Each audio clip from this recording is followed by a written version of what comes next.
Kelly and Chad, if you want to rejoin the meeting, Mr. Sharman's here.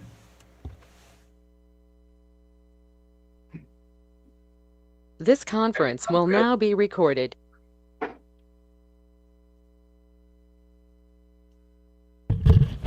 Well, we'll call the meeting to order. This is the Churchill County Audit Committee. It is December 19th, and it is 1:35 in the afternoon.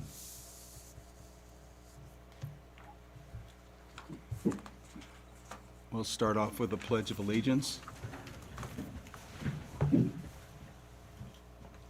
Pledge allegiance to the flag of the United States of America and to the republic for which it stands, one nation, under God, indivisible, with liberty and justice for all.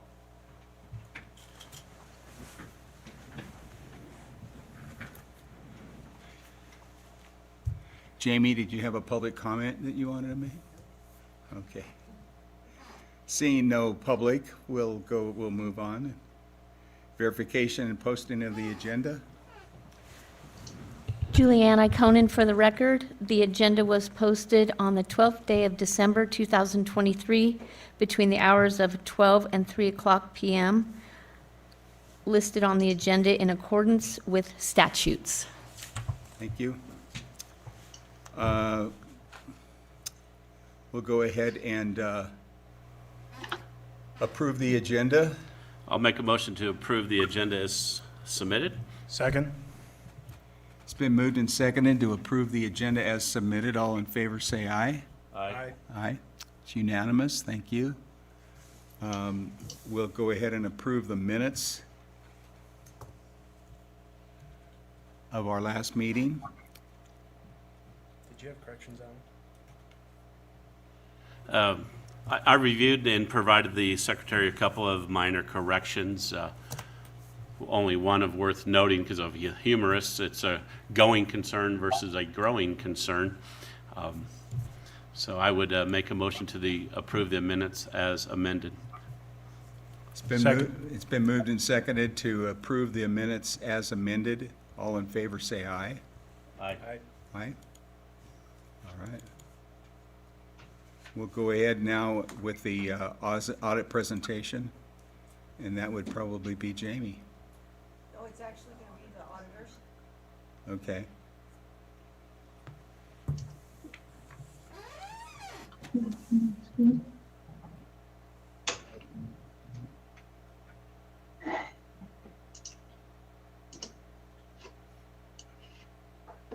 Well, I think they're going to be sharing their screen first. Oh, All right, can you hear us okay? Are you going to show up so we can see your smiley faces?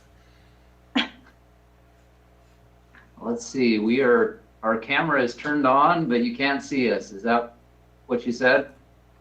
Probably on the wrong tab, it looks like. Yeah, they may have the wrong tab on the screen. We're working on it. Yes, we are. She's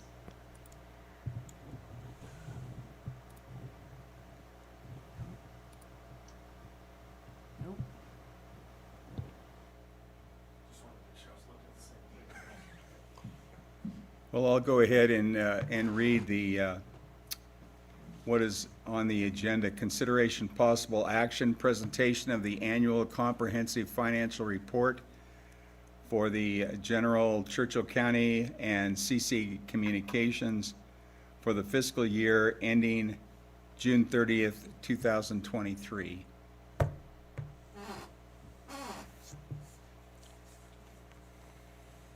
Okay, I think we have shared our presentation. So let us know when you're ready to begin, when you can see okay on your end. We can see your presentation. Okay, should we go with that? Yes. Okay, we'll do it. Commissioners and members of the committee, it's nice to be with you today. This is Chad Atkinson from Hinton Burdick. I'm the engagement partner for the Churchill County, Nevada audit engagement. I've got Kelly Jones Mesco with me, our audit manager on the engagement. She's here to present a portion of the presentation today. I'm going to cover the first few items on our slides and then turn the time over to Kelly, who's going to go over some financial highlights. So let's go to our first slide. Maybe, there we go. We wanted to say thank you as we begin this audit presentation for the assistance that we received from the county and from CC Communications in completing this engagement. Information flow was good. We did have, ups and downs in that with follow-up items and things like that, but we appreciate the assistance of those that helped us get to the finish line. A couple of documents for the audit committee to consider that are updated by management. The letter of transmittal and management's discussion and analysis are a good summary of the activities related to the financial activities of the county, including changes from the previous year. That's prepared by management, and so we recommend that document for your consideration. So I'm going to go over the audit reports, and of course, if there's any questions, we're happy to take those as we go, or you can wait until I'm finished talking. We can answer questions. The first auditor's report that we want to go over is on page 15 in your financial statements. That's the independent auditor's report, page 15. Unmodified opinion or clean opinion on the financial statements. We don't believe there's any material modifications that need to be made to the financial statements as presented. So that's an expected outcome for most audit engagements, and congratulations to the county on that. Another report that we issue is on page 215. This is the internal controls over financial reporting and on compliance report. It's done as part of a yellow book or governmental auditing standards engagement that we do. We're happy to report there were no internal control deficiencies that we came across in our test work, including walkthroughs performed, procedures reviewed. So congratulations to the county and CC Communications on that. There was one budgetary compliance issue that is on page 225 in your financial statement. Essentially this is what happened. There was a new fund created in CC Communications called the CAP Fund. The CAP Fund was created essentially after the budget cycle took place. So the budgets were submitted without a budget for the CAP Fund, and there wasn't a later adjustment to the budget. And so at the end of the engagement, as we were preparing the financial statements, obviously there appears to be a budgetary violation because there is no budget for that fund. So the revenues and expenditures were not properly budgeted for. So that's what this finding is related to. And Jamie from CC Communications provided a response to the finding, which will be included in the submission to the Department of Taxation. That's on page 227, basically describing what I just told you in my comments, that due to the timing of the budget preparation, the CAP Fund was not budgeted for. So do you have any questions on that? Yeah, I do. This is Alan Cult, for the record. So I noticed reading the letter from CC Communications that the budget was submitted by May 31st. I'm on page 227. And the CAP Fund, the resolution 1022 was approved June 2nd, 2022. And my recollection of the NRS is when you establish a new fund, that resolution has certain provisions that are required by statute to be in that fund, where the revenue come from, revenue expenses, the purpose of the fund, the name of the funds, that type of things. And once it's approved by the governing body, it's submitted to the Department of Taxation. Okay, so on June, if it was approved on June 2nd, by June 30th of 22, there would have been notice to the department that, in fact, we had a new fund, okay? The statutes provide, as I understand, opportunities, and the opportunities on the proprietary funds to do budget augmentations are the quarterly reports. So there were 4 opportunities to submit a budget, and I was surprised that taxation didn't get a hold of Sherry and say, hey, where's the budget for that, and or why that didn't happen. So, in the future, there is, and I can give you the guidance. I'm sure Jamie, you probably already know what the statute is in NRS 354, that the proprietary funds, if you note it on that quarterly report, you just check, was there an augmentation for enterprise funds, say yep, and you say what it is. It's pretty simple. It's a lot simpler to do that than on the governmental side, the hard labor that you have to go publish it in the newspaper, that type of thing. For the governmental, on the business type, it's much easier. So, hopefully in the future, we could prevent this by doing the augmentations on the quarterly report. And you had up until the fourth quarter report, which was due 45 days after, so August 15th. So you could have done it on August 15th of this year, 23, for a fund that was created in 22. It's so a little whoopsie that hopefully, obviously won't. I'm sure it won't happen again. But there, I'll just leave it at that. I assume, Chad, you guys did see a copy of the resolution of the fund. Is that correct?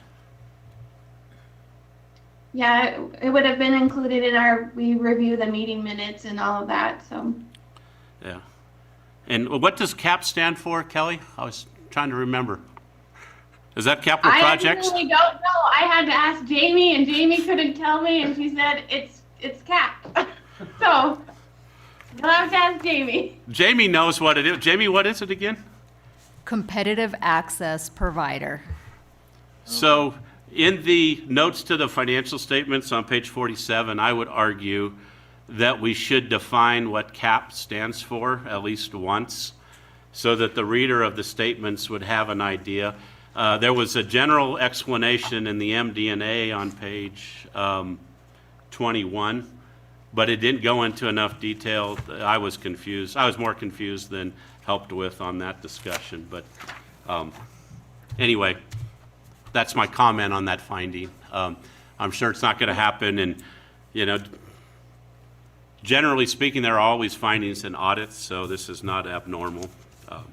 And by the way, congratulations to staff. I see that the audit was done, and to the auditors, it was done in a timely manner and no extension was needed. So good job there. So. Okay. Thank you, Alan, for that commentary. We'll go on to our next audit report that I'll just make some comments on here. We do a independent auditor's report on compliance with major federal programs and on the internal controls over compliance in accordance with the uniform guidance. That's on page 221. So we're happy to report there were no instances of non-compliance or internal control deficiencies reported. The county continues to have low-risk auditee status, which means that the county's controls, because of the way they're functioning and operating, makes them a low-risk auditee that allows us to do a little bit of less test work as auditors, and also is favorable for the county to external granting agencies that may be looking to provide a grant to the county. So that's good. The major program that was tested was the coronavirus state and local fiscal recovery funds, CFDA number 21.027. And we had no problems or issues that we came across there. So I'm going to transition now to Kelly. I think you're up next, right, Kelly? Yep. And she'll go through some financial highlights for the committee. As already mentioned, all funds operated within their approved budgets except for the CAP fund that we've discussed. So we just always like to point that out. For the changes in fund balances for the governmental funds, we would direct you to page 36. There's a line item at the bottom of that page that outlines all the changes in the fund balance. And same for the proprietary funds or business type funds, we would direct your attention to page 41 for the changes in net position, which I'll be covering in the following slides. So we just have some trend analysis of the fund balances or net positions of the major funds. So first we have the general fund. You can see that the change in fund balance, as reflected on page 36, was a decrease of 4.7 million overall. That is mostly related to a transfer out from the general fund to the special ad valorem capital project fund, which we will also talk about. Due to that transfer, the unassigned fund balance decreased, and it went down pretty significantly, about $4 million. And because of that, the unassigned fund balance that is in the general fund, there's only about half a month, less than 1 month of operating reserves that could cover fiscal year 24 expenditures. The GFOA would recommend to have 2 months here, so just something to keep in mind. However, there is the assigned fund balance, the purple line of about $5 million, which is appropriated for fiscal year 24 appropriations. And then we also have some minor non-spendable, that's the bottom line of prepaid balances that are also making up that fund balance. So the general fund is stable. It is still has a significant fund balance, but something to keep in mind. We also have the road fund.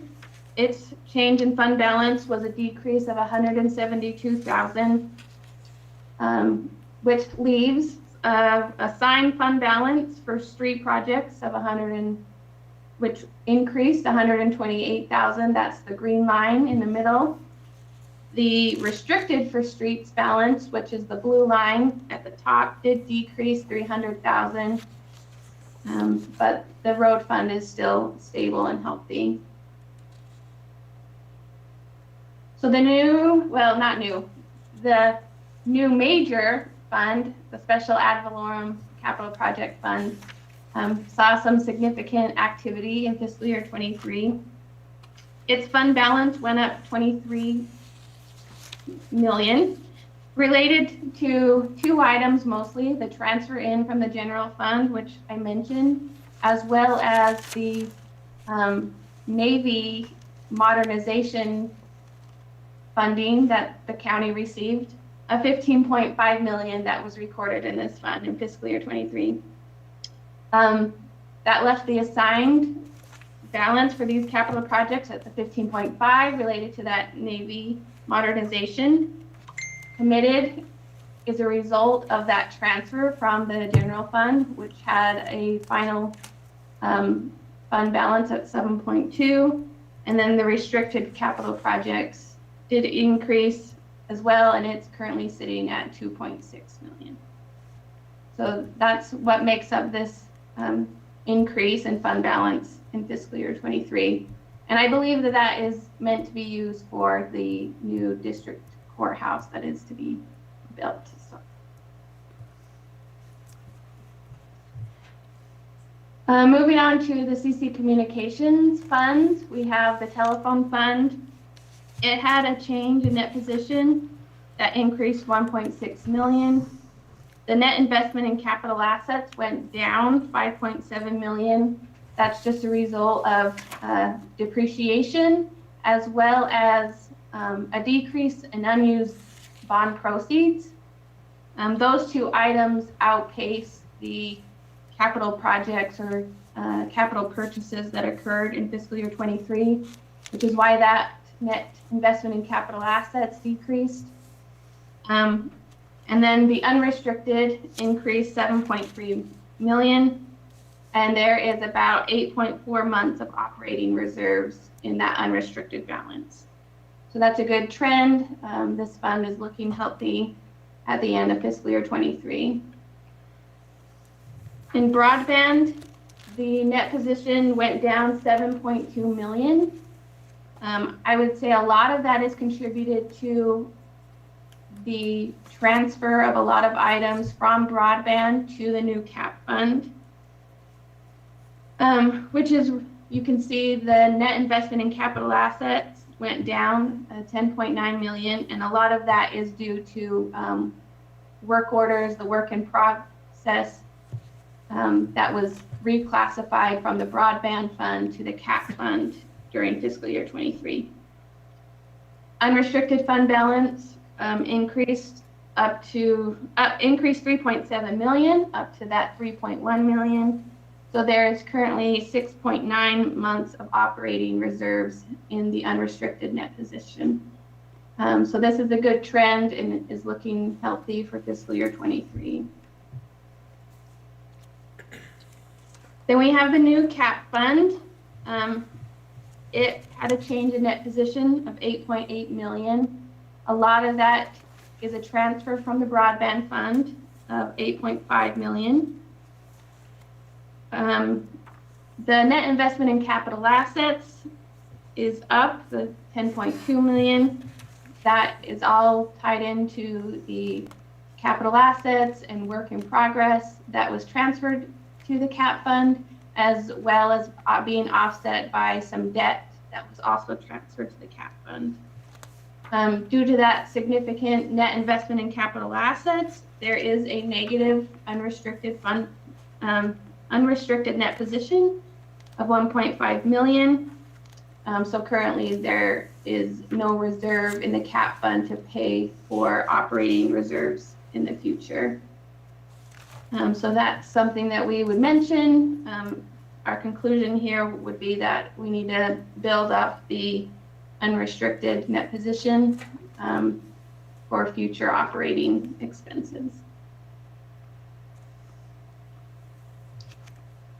We also have the wastewater fund that is also major.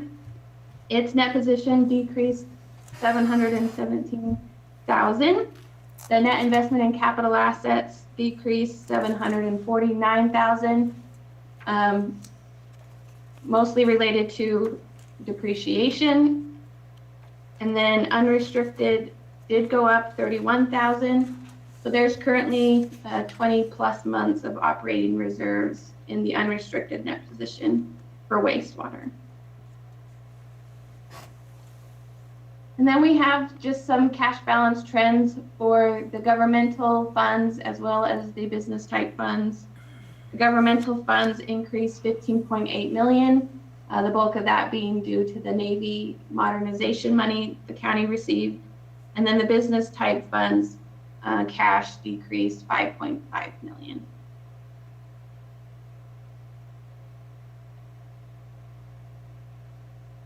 Do you have any questions for me? Any questions or comments? Yeah, I have a question on page 74 on the note 13. The stabilization agreement. It appears that there was a transfer out to the general fund of $380,000 to the general fund to pay for flood mitigation would be my guess, and $120,000 to the road department. And I would submit that that should have been disclosed in note 13 to make it easier for the reader to understand. Because of the restrictions noted in that second paragraph, you do a great job of explaining how that money can be used. But what we didn't do is we didn't go on and show that it was actually used. So, if it was note 1, I would argue it doesn't need to be included, but the fact that you have a separate note for this, the accounting practice should have been to disclose, in my opinion. What say you, Chad?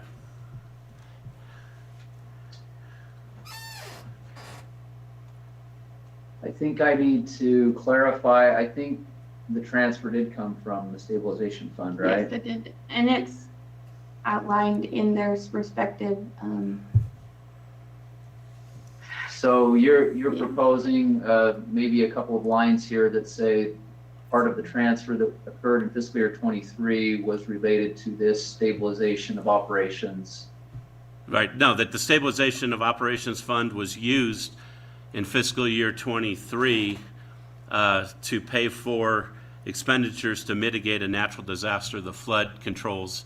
Churchill County, make up a number, spent $5 million, of which we transferred $380,000 into the general fund and $120,000 into the road fund to help mitigate the expenses that occurred in those funds. Or something, obviously that's a long-winded version, but I think it would have made sense to have a third paragraph that justified and noted why those, the transfers took place.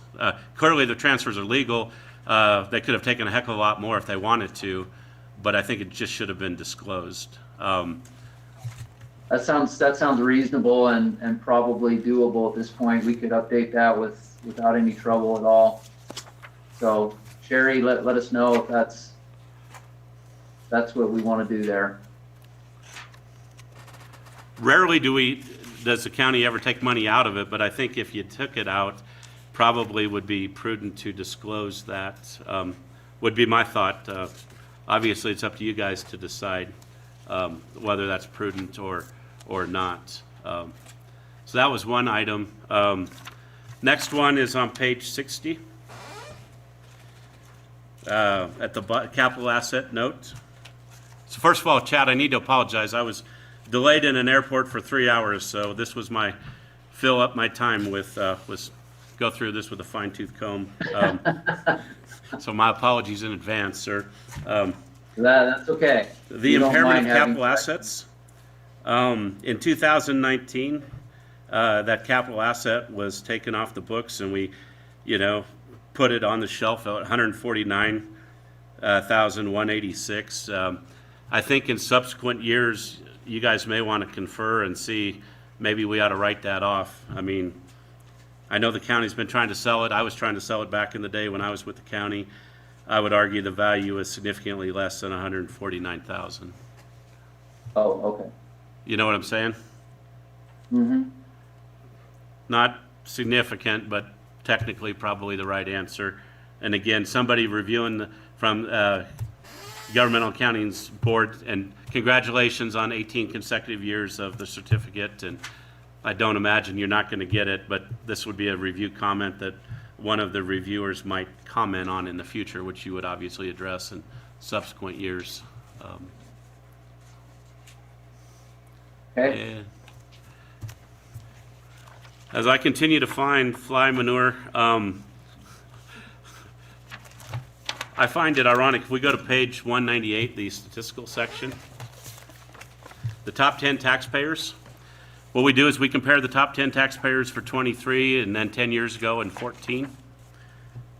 And Nevada Energy was number 2 10 years ago at $103 million. I have a tough time believing that their assets are less than 13.8 million. And because that's centrally assessed property, perhaps it and Southwest Gas did not get picked up. I do not know.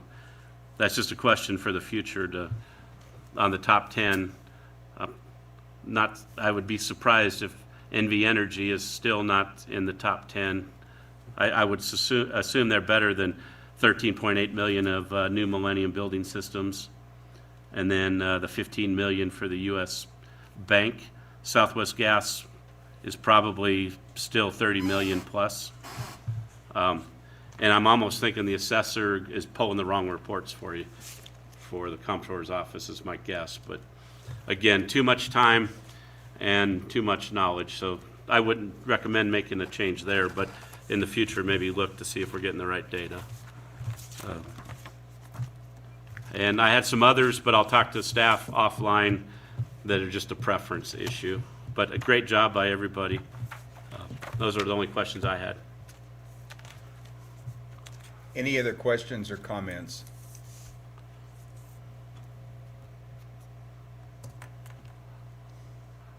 Then I will entertain a motion. Mr. Chairman, I'd make a motion to approve the annual comprehensive financial report for Churchill County as well as CC Communications for the fiscal year ending June 30th, 2023, and commend staff and the auditors for doing an outstanding job. Second. It's been moved and seconded to recommend acceptance of the audit report and related findings for the annual comprehensive financial report for the fiscal year ending June 30th, 2023 to the Board of County Commissioners. All in favor, say aye. Aye. Aye. Aye. Any opposed? It's unanimous then. Thank you. And thank you, folks, for explaining the audit for us. Absolutely. Thank you for having us on today. And I don't think we ever got through on the camera, but just be reassured that we're smiling here on our end. So Okay. Happy holidays, or Merry Christmas, as I like to say to you guys. Merry Christmas. you too as well. Thank you. We will go for our last public comment. Seeing no public, we are adjourned.